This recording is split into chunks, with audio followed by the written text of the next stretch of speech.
SMAN 5 Seruni berdiri di atas lahan bekas perkebunan kolonial, dikelilingi pohon-pohon besar yang sudah berusia puluhan tahun. Gerbang besi tua dengan ukiran Anno 1892 masih berdiri kokoh di bagian depan, berkarat tapi tetap gagah.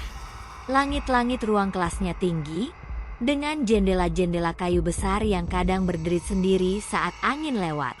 Di bawahnya, lorong-lorong panjang dan remang seperti lorong rumah sakit tua. Ada sebuah bagian gedung yang sudah lama dikunci, Gedung Sayap Timur.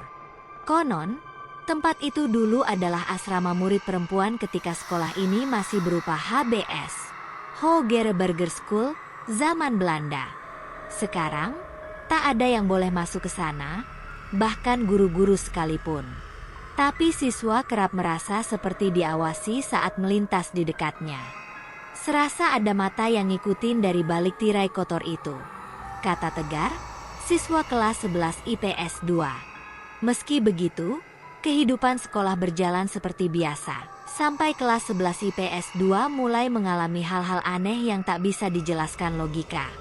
Hari Senin, saat upacara bendera pertama semester baru, Sari, siswi pendiam tapi berprestasi, tiba-tiba kejang di tengah barisan. Teman-temannya panik, guru BK berlari ke depan barisan, tapi sebelum sempat disentuh, Sari berteriak keras dengan suara berat seperti pria dewasa. "Jangan duduk di tempatku." Teriakannya menggema sampai ke gedung utama. Ia menunjuk lurus ke arah kelas mereka. Lebih tepatnya ke bangku paling pojok belakang yang memang sejak awal tahun selalu kosong, meskipun ada siswa yang semestinya duduk di sana. Sari lalu ambruk dan pingsan. Saat sadar, ia tak ingat apa-apa, hanya merasa lelah dan mual. Awalnya guru mengira itu stres karena beban pelajaran. Tapi rasa penasaran mulai muncul, terutama karena setelah kejadian itu, semua siswa kelas 11 IPS 2 mulai mimpi aneh. Mimpi tentang tangga tua, jeritan, dan seorang gadis berseragam yang jatuh. Lalu menatap mereka dari dasar tangga dengan wajah penuh luka. Senin berikutnya, kejadian terulang. Kali ini Tegar, si jago basket, yang kerasukan. Ia mulai gemetar saat lagu kebangsaan dinyanyikan, lalu menjatuhkan dirinya ke tanah dan memeluk lutut sambil menangis keras. "Lani, maafkan aku nggak sengaja dorong kamu dari tangga."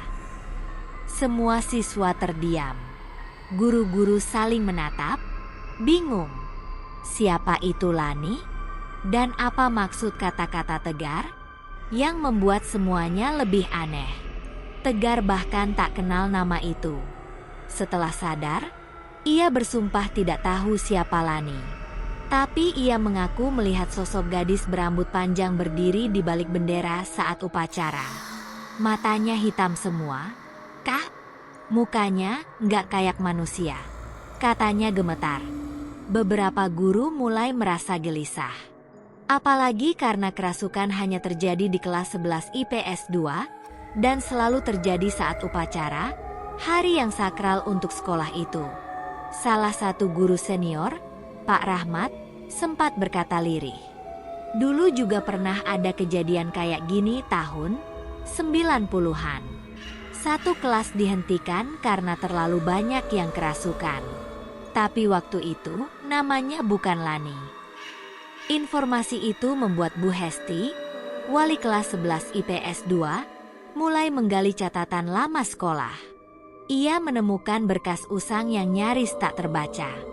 Dan di antara halaman-halaman yang menguning, ia menemukan nama murid lama.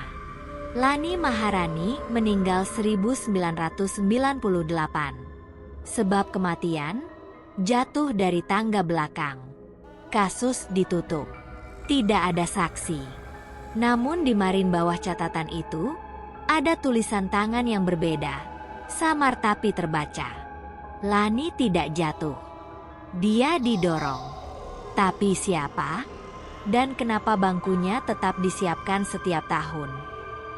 Bangku itu selalu ada di barisan paling belakang, Pojok kanan kelas 11 IPS 2. Usang, kayunya mulai retak, dan catnya mengelupas seperti kulit mati. Setiap tahun ajaran baru, bangku itu tetap dipertahankan meski sebenarnya sudah tak layak pakai. Tak pernah diangkat, tak pernah dipindah. Seperti sudah menjadi bagian dari ruangan itu. Atau lebih tepatnya, penunggu ruangan itu. Tidak ada nama di bangku tersebut. Biasanya, setiap bangku diberi label sesuai nama siswa yang menempatinya. Tapi bangku itu kosong, seakan tak pernah ditujukan untuk siapapun, tapi juga tak pernah benar-benar ditinggalkan. Suatu hari, salah satu murid baru, Reza, tidak tahu menahu soal bangku itu. Ia datang terlambat dan tanpa berpikir langsung duduk di sana. Selama pelajaran, ia merasa merinding. Seperti ada seseorang yang duduk tepat di sebelahnya. Ia sempat menoleh, dan sekelebat seperti ada bayangan rambut panjang melintas cepat di ujung mata.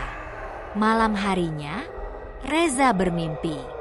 Ia berada di lorong sekolah yang gelap, dingin, dan lengang. Suara langkah kaki bergaung di belakangnya, meski ia tak melihat siapapun. Ia berlari, dan tiba-tiba ia berdiri di depan tangga tua di belakang sekolah. Tangga itu lapuk, bercak merah mengering di salah satu anak tangganya. Di atas, seorang gadis berseragam berdiri mematung, wajahnya rusak, darah menetes dari pelipis ke seragam putihnya yang compang-camping. "Jangan duduk di tempatku, kamu yang selanjutnya jatuh." Reza terbangun dengan peluh dingin membasahi tubuhnya. Dan esoknya, ia tak mau kembali ke sekolah. Sejak kejadian itu, bangku itu kembali dibiarkan kosong. Bahkan murid-murid yang tidak percaya hal gaib pun menolak mendekatinya. Tapi kejadian-kejadian aneh terus berlanjut. Pensil melayang lalu terjatuh sendiri. Buku pelajaran terbuka pada halaman yang sama. Halaman 13, dengan coretan merah bertuliskan, "Aku masih di sini." Bu Hesti, wali kelas yang sudah mengajar lebih dari 10 tahun, akhirnya bicara di depan kelas. Matanya tampak lelah, tapi ada keteguhan dalam suaranya. "Kalian sudah cukup besar untuk tahu kebenaran. Bangku itu milik Lani Maharani. Dulu dia duduk di sana. Pendiam, pintar, dan rajin. Tapi dia sering dibuli oleh teman-temannya sendiri." Ia menghela napas panjang sebelum melanjutkan. Suatu hari, Lani ditemukan tewas di dasar tangga tua di belakang sekolah. Polisi bilang dia jatuh. Tapi banyak yang bilang dia didorong. Karena sebelum kematiannya, Lani sempat menangis di toilet perempuan. Bilang dia akan mengakhiri semua. Sejak saat itu, bangkunya dibiarkan kosong. Awalnya karena sebagai bentuk penghormatan, tapi lama-lama karena ketakutan. Karena setiap kali seseorang duduk di sana, mereka bermimpi tentang Lani, tentang tangga itu, dan tentang perasaan seperti didorong oleh tangan tak kasat mata. Yang paling mengerikan, bangku itu tidak pernah rusak total. Pernah sekali pihak sekolah mencoba membuangnya saat renovasi. Tapi keesokan paginya, bangku itu sudah kembali di tempatnya. Bersih, utuh, seperti tidak pernah disentuh. Tahun ini, karena keterbatasan bangku, staf Tu tanpa sadar menempatkan bangku itu kembali ke daftar distribusi. Tidak ada yang mengingat, atau sengaja menghindari menyebutkan asal-usul bangku tersebut. Dan karena itu, tempat itu kembali ditempati. Kembali memicu mimpi. Kembali memanggil mereka yang terlibat. Dan kini, Lani ingin kebenaran. 4 siswa pemberani, Riko, Dinda, Andra, dan Mila, akhirnya memutuskan untuk mencari tahu sendiri. Kerasukan demi kerasukan, bisikan nama Lani, dan bangku yang seperti hidup, semua membuat mereka tak bisa diam. Mereka sepakat menyelinap dan menginap diam-diam di dalam kelas 11 IPS 2, berharap bisa merekam sesuatu yang bisa menjelaskan misteri ini. Rico membawa kamera inframerah dari kakaknya. Mila membawa camcorder tua dan jimat dari neneknya. Andra, yang awalnya ragu, membawa senter dan baterai cadangan. Sedangkan Dinda diam-diam membawa buku harian milik kakaknya yang dulu juga sekolah di SMAN 5 Seruni dan punya cerita tentang Lani.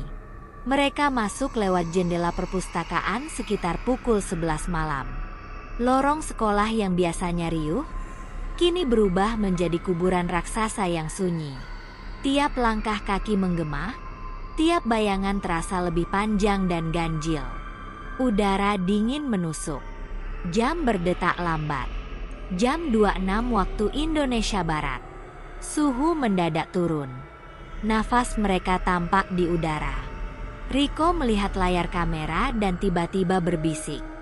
"Guys, ada yang jalan ke arah bangku kosong." Mereka menatap layar.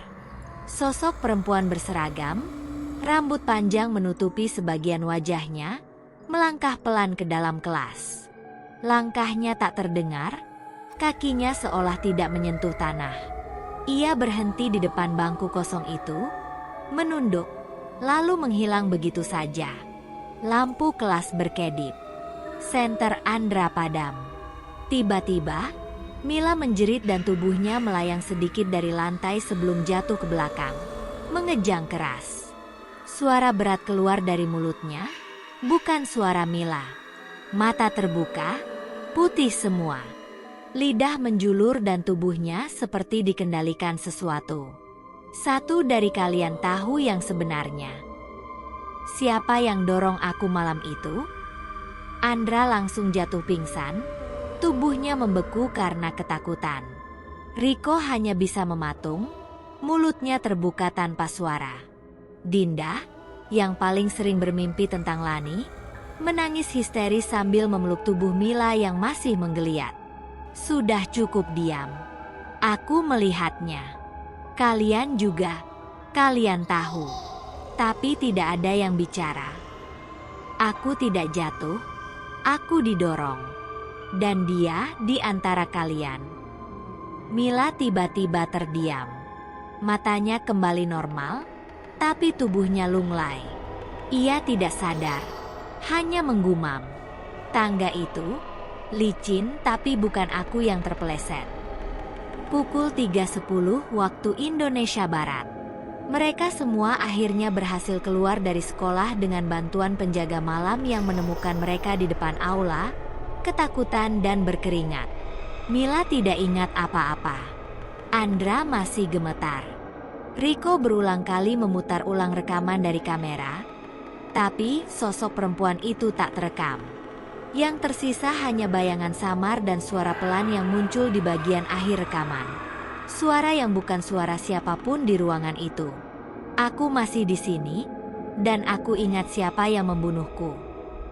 Keesokan harinya, Andra tidak masuk sekolah. Rico mencoba menghubunginya tapi tidak diangkat. Saat mereka ke rumahnya, ibunya berkata Andra demam tinggi sejak semalam dan terus meracau dalam tidur. "Maaf, Lani, aku nggak mau, aku nggak sengaja." Dan Dinda mulai membuka lembar-lembar terakhir dari buku harian kakaknya. Di sana, tertulis satu kalimat yang mencengangkan. Andra pernah naksir Lani, tapi Lani tahu rahasia gelap Andra dan mengancam akan melaporkan. Beberapa hari kemudian, Dinda akhirnya bicara. "Waktu itu aku lihat semuanya. Andra dan Lani bertengkar di tangga. Aku lihat Andra dorong dia, tapi aku takut bilang karena dia ngancam aku." Andra dipanggil pihak sekolah dan akhirnya mengaku. Ia marah karena cintanya ditolak. Lalu mendorong Lani saat mereka bertengkar di tangga tua. Setelah pengakuan itu, kerasukan berhenti. Bangku kosong tetap dibiarkan tak terisi. Tapi setiap Senin, kalau kamu perhatikan baik-baik saat upacara, kadang kamu bisa melihat sosok berseragam berdiri di ujung barisan. Rambutnya panjang, wajahnya pucat, dan matanya selalu mengarah ke kelas 11 IPS 2. Beberapa orang percaya itu Lani, yang masih menunggu. Siapa tahu ada yang belum bicara.